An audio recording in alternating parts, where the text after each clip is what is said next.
আজ আমরা যে ভারত ও বাংলাদেশকে আলাদা দুটি দেশ হিসেবে দেখি, ইতিহাসের দীর্ঘপথে এই দুই ভূখণ্ড কিন্তু ছিল একটাই পরিচাটে পরিচিত বঙ্গ। একই নদী, একই উর্বর মাটি, একই ভাষা, একই সংস্কৃতি।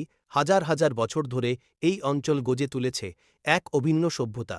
এই ভিডিওতে আমরা জানব কিভাবে প্রাচীন বঙ্গ সভ্যতা ভারত ও বাংলাদেশের ইতিহাসকে একসূত্রে বেঁধে রেখেছে এবং কেন আজও দুই দেশের সংস্কৃতিতে এত গভীর সাদৃশ্য দেখা যায়।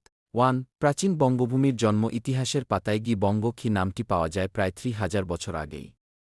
গঙ্গা, ব্রহ্মপুত্র ও মেঘনা এই তিন নদীর অববাহিকায় গড়ে ওঠে উর্বর ও সমৃদ্ধ এক সভ্যতা। এই ভূখণ্ডে মানুষ কৃষিকাজ, মৎস্য শিকার ও বাণিজ্যের মাধ্যমে জীবন গড়ে তোলে। আজকের বাংলাদেশ ও ভারতের পশ্চিমবঙ্গ এই দুই অঞ্চলই ছিল সেই প্রাচীন বঙ্গের অংশ। গ্রিক ঐতিহাসিকদের লেখায় গ্যাংঘ্যারেডে কি নামে যে শক্তিশালী রাজ্যের কথা পাওয়া যায় সেটিও ছিল এই বঙ্গ অঞ্চলেই। 2.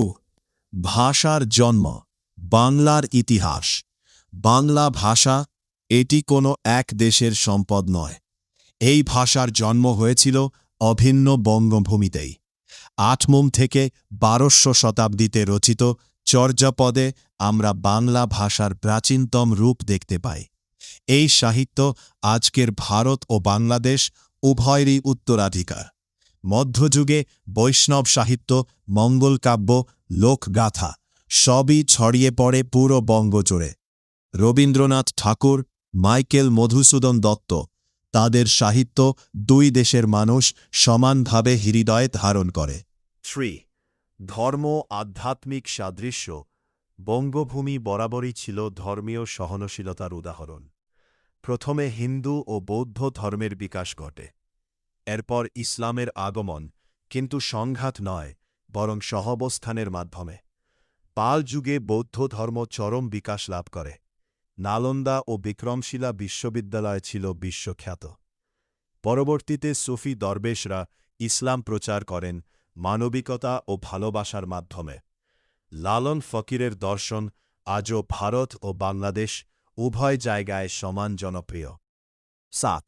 রাজনীতি ও শাসন ব্যবস্থা। মৌর্য, গুপ্ত, পাল ও সেন এই রাজবংশগুলো শাসন করেছে পুরো বঙ্গ অঞ্চল। বিশেষ করে পাল সাম্রাজ্য, যাদের শাসনকাল ছিল প্রায় 400 বছর এবং যাদের অধীনে বঙ্গ ছিল শিক্ষা ও সংস্কৃতির কেন্দ্র। এই সময়কালে ভারত ও বাংলাদেশের ভূখণ্ডে কোনো আলাদা শাসন ছিল না, সবই ছিল একক প্রশাসনের অধীনে। 5. ব্রিটিশ শাসন ও বঙ্গভঙ্গ। 1707 সালে পলাশির যুদ্ধের পর পুরো বাংলা চলে যায় ব্রিটিশদের হাতে। তখনও বাংলা ছিল একক প্রশাসনিক অঞ্চল।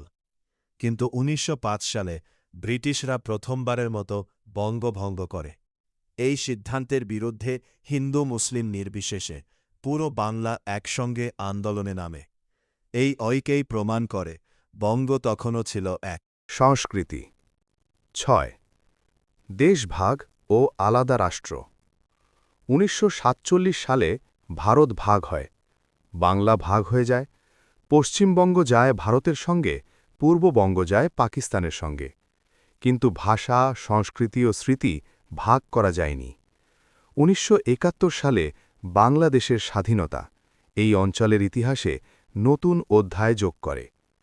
ভারত ও বাংলাদেশ আজ দুটি আলাদা রাষ্ট্র, কিন্তু ইতিহাসের গভীরে তারা একই সভ্যতার সন্তান।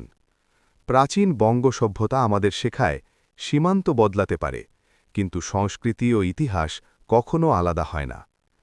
তো বন্ধুরা, আমাদের ভিডিও ভালো লাগলে লাইক, কমেন্ট এবং সাবস্ক্রাইব করে পাশেই থাকুন।